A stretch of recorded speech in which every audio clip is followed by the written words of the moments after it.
వరంగల్ జిల్లాలో Congress versus BRS గా ఒక చిన్న గ్రామంలో చలిమంటల దగ్గర మొదలైనటువంటి ఈ యుద్ధం కాస్త ఆసుపత్రి వరకు వెళ్ళింది. అయితే రేపు రాష్ట్ర వ్యాప్తంగా 3వ విడత ఎన్నికలు చివరి తేదీ. అయితే సాయంత్రం అంతా కూడా చలి కాగుతూ చెరువు కొమ్ము తండాలో ఒక వాడాకు సంబంధించిన ఒక బస్తీకి సంబంధించిన వాసులంతా కూడా అక్కడ చలిమంటలు కాగుతున్నారట. అక్కడే సర్పంచ్కి సంబంధించినటువంటి గెలుపోటముల విషయంలో మా అభ్యర్థి మీ అభ్యర్థి అనే చర్చ మొదలైతే ఆ తర్వాత సీన్ ఎలా ఉందనంటే ఆ చలి కాగుతుంటే మంటలతో ఉన్నటువంటి కర్రలను తీసుకొని ఒక్కరి తలలు ఇంకొకరు పగలగొట్టడం మొదలుపెట్టారు. అప్పటి వరకు అంతా బాగానే ఉంది. చలి కాచుకోవడానికి చలిమంటలు ఏర్పాటు చేశారు. ఆ బస్తీవాసులు అంతా అక్కడ చేరుకున్నారు, చలి కాగుతున్నారు. కానీ అంతలోనే మీ సర్పంచ్ అభ్యర్థి మా సర్పంచ్ అభ్యర్థి అనేటువంటి చర్చ మొదలైంది. దీంతో ఇక్కడ ఆగలేదుగా వాళ్ళు. మీకు విజువల్ చూపిస్తూ చూడండి ఇది సిచ్యువేషన్. అప్పటిదాకా చలి వాళ్ళందరినీ కూడా ఏకం చేసింది. ఆ తర్వాత కొంచెం గరం అయిందో లేదో ఇక మరింత హీట్ పుట్టించేలా వారంతా పెద్ద ఎత్తున ఆ చలి కాగేటువంటి మంటలతోనే, ఆ మంటలతో ఉన్నటువంటి కర్రల్ని ఆ నిప్పులతోనే ఒకరిపై ఒకరు చల్లుకోవడాలు, ఆ చలి కాగుతున్న సమయంలోనే దాడి చేసుకోవడం మనం చూస్తున్నాం. ఈ సంఘటన వరంగల్ జిల్లా చెరువు కొమ్ము తండాలో చోటు చేసుకుంది. కాంగ్రెస్ బీఆర్ఎస్ అంటూ ఆ చలి కాగేటువంటి సమయంలోనే చర్చ జరిగి రాత్రి 11 గంటలకల్లా ఇక చలి మంటలతో ఉన్నటువంటి ఆ కర్రలతోనే ఒకరిపై ఒకరు దాడి చేస్తున్నారు. సర్పంచ్ గెలుపు విషయంలోనే ఇరు వర్గాల మధ్య ఈ ఘర్షణ చోటు చేసుకున్నట్టు తెలుస్తోంది. చలిమంటల కర్రలతో దాడి చేసుకున్నారు. బీఆర్ఎస్ కార్యకర్తలకి చాలా తీవ్రంగా గాయాలయ్యాయి. తలలు పగలడంతో వారందరూ కూడా ఆసుపత్రి తరలించారు. ఒకసారి నిన్న చలి మంటలు కాచుకునే సమయంలో ఎటువంటి రసాభాస్ చోటు చేసుకుంది, ఒకరిపై ఒకరు ఎటువంటి దాడి చేసుకున్నారు, ఆ విజువల్ చూద్దాం.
ఇది మామూలు ఫైట్ కాదు, పొట్టు కొట్టుకున్నారు. ఒకటిసారి ఆ విజువల్లో చూడండి, ఇష్టం వచ్చినట్టుగా. అరే ఎవడు గెలిస్తే మీకు పోయేదేమున్నది, ఎవడు ఓడిపోతే మీకు వచ్చేదేమున్నది? గెలిచినోడు అభివృద్ధి చేస్తారా చేయడానికి ఆలోచించాలి. ఓడిపోయినాడు ఎలా ఓడిపోయింది అనే విషయం పక్కన పెట్టి వచ్చేసారి వానికి అవకాశం ఇస్తే వాడేం చేస్తారో ఆలోచించాలి. అంతేగాని వాళ్ళు ఎవరో పోటీ చేస్తే మీరు కొట్టకదచ్చునేది.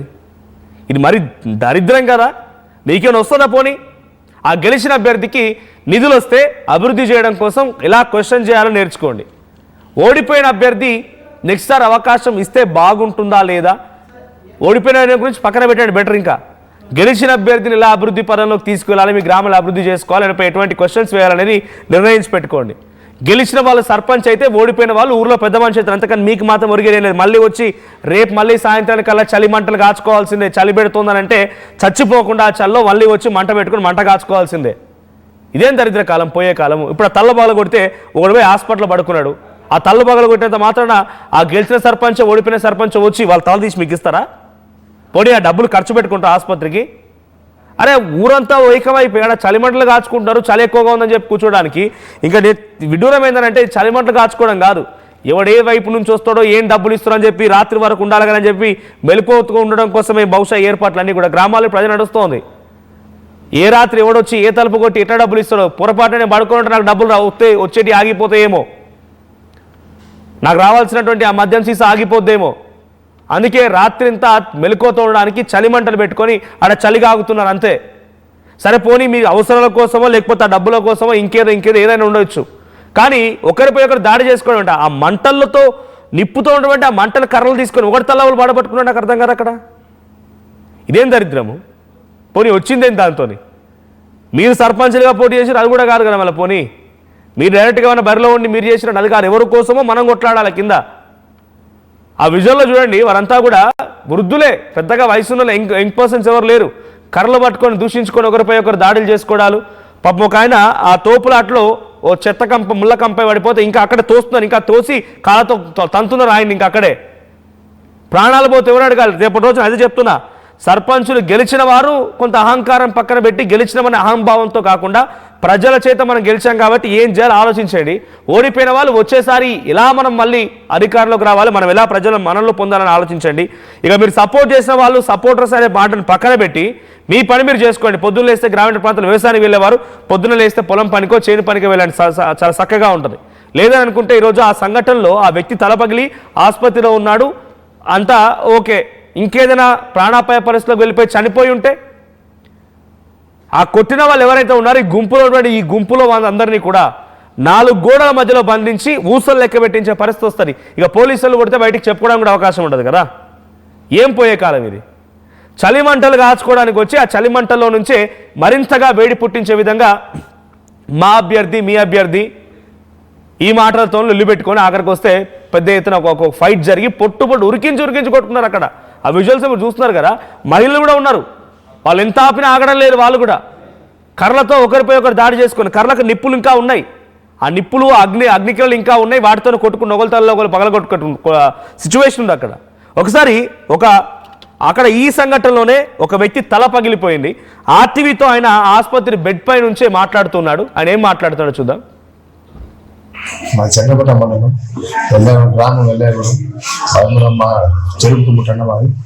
వాళ్ళు మామూలు చేసిన పాటలు మా బామ్మడికి వచ్చింది, వాళ్ళు అది గారు బామ్మడికి మంది ఫోన్ చేసి మాట్లాడదామని ఫోన్ చేసి ఎదురుగా అక్కడ వచ్చిన వాళ్ళు ఓకే పార్టీ మారవారని ట్యాంకులు వచ్చి నాకు దాడి చేసి కానీ దాడి చేయగానే మా వాళ్ళందరూ వచ్చాకనే నేను తప్పించుకుని వెళ్ళిపోయినా. వాళ్ళు రమేష్, రామ్దాస్, అజయ్, బాలు, సిద్ధిని,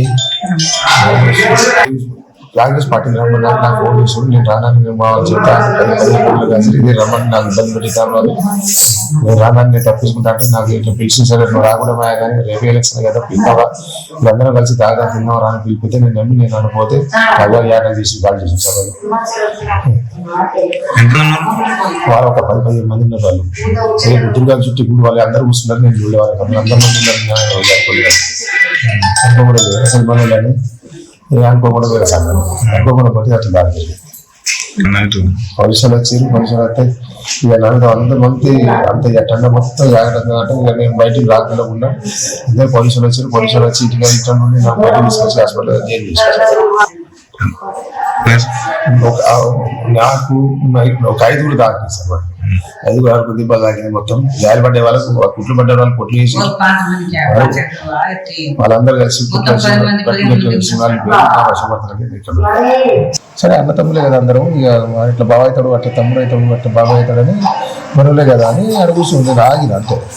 ఆగేసరికి ఏం చేస్తున్నారంటే అరే నువ్వు ఒక్కరి చేత నువ్వు పార్టీ కాదరా, నువ్వు పార్టీ మారమంటే మారుతలేవు కదా, నువ్వు ఒక్కరే ఉండి ఎట్లా తిరుగుతారా, మాతో నువ్వు నా మాట కాంగ్రెస్ పార్టీ ఎందుకు రావరా అని ఇక ఒక్కటే ఇక 10-15 రోజులు టాక్స్ పెడతాను నాకు.